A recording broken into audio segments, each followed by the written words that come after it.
Hello दोस्तों, नमस्कार।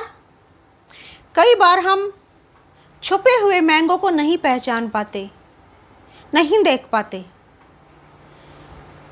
आइए सुनते हैं एक कहानी। एक बार एक टीचर अपनी क्लास में एंटर करते हैं और वो क्या कहते हैं बच्चों को कि बच्चों एक क्वेश्चन का आंसर दो। एक बच्चे को खड़ा कर लेते हैं और उससे पूछते हैं, बेटा आप बताओ, मैंने आपको एक मैंगो दिया, फिर एक और दिया और फिर एक और दिया, तो कितने मैंगो हो गए? बच्चा बोलता है, सर 4। 4? बेटा ध्यान से सुनो, मैंने आपको एक मैंगो दिया, फिर दूसरा दिया और फिर एक और दिया, फिर कितने मैंगो हो गए? बच्चा फिर हिसाब लगाता है और बोल देता है, सर 4। बेटा आपको समझ नहीं आ रहा क्या क्वेश्चन? मैं कह रहा हूँ मैंने आपको एक आम दिया, फिर एक और दिया और फिर एक और दिया, कितने मैंगो हो गए? कितने आम हो गए तुम्हारे पास?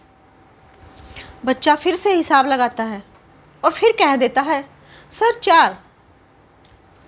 टीचर सोचता है शायद बच्चे को सवाल समझ में नहीं आया, या फिर आम को, मैंगो को वो पसंद नहीं करता, ध्यान नहीं लगा पा रहा है। मैं सवाल को चेंज कर देता हूँ।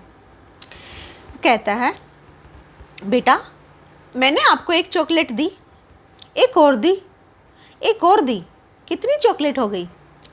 बच्चे ने कहा, सर 3।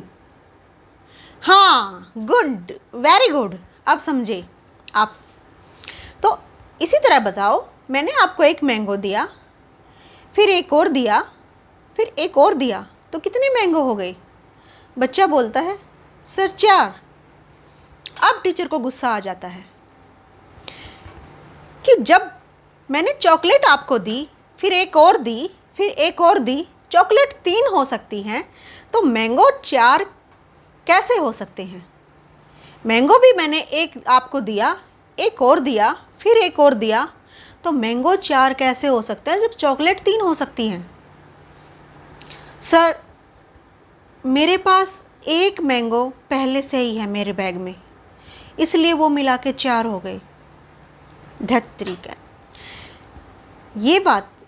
तो कई बार हम क्या करते हैं, क्या सोचते हैं कि हम अपने माइंड में बिठा लेते हैं भाई ये आंसर है इसका, और वो मन मुताबिक जब हमें वो आंसर नहीं मिलता अगले से, हम पजल हो जाते हैं, हमें गुस्सा आता है। हमारी लाइफ में भी ऐसा ही होता है। हम किसी से कुछ सवाल पूछते हैं, कुछ बात करते हैं, हम चाहते हैं कि इसका ये आंसर हमें मिलेगा, लेकिन अगला वो आंसर नहीं दे पाता उसका, वो अपने नज़रिए से सोच रहा है। हम नहीं सोच पाते कि ये क्यों ऐसे बोल रहा है, इसका क्या रीज़न होगा इसके पीछे। उसके बोलने का, सामने वाले के बोलने का रीज़न है जो हम नहीं जानने की कोशिश करते। हमेशा हमें जब हमारे सामने कोई दूसरा होता है और वो जो कह रहा है वो क्यों कह रहा है, किस लिए कह रहा है, यह जानने की हमें कोशिश करनी है, रीज़न जानना है, तभी हम किसी बात की तह तक पहुंच सकते हैं।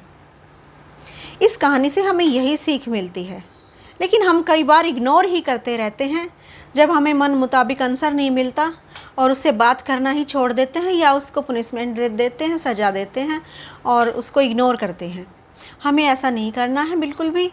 हमें अगले की भावनाओं को समझना है, उसके माइंड से भी सोचना है कि ये क्या सोच रहा होगा, ये क्यों कह रहा होगा, ये क्यों कह रहा है।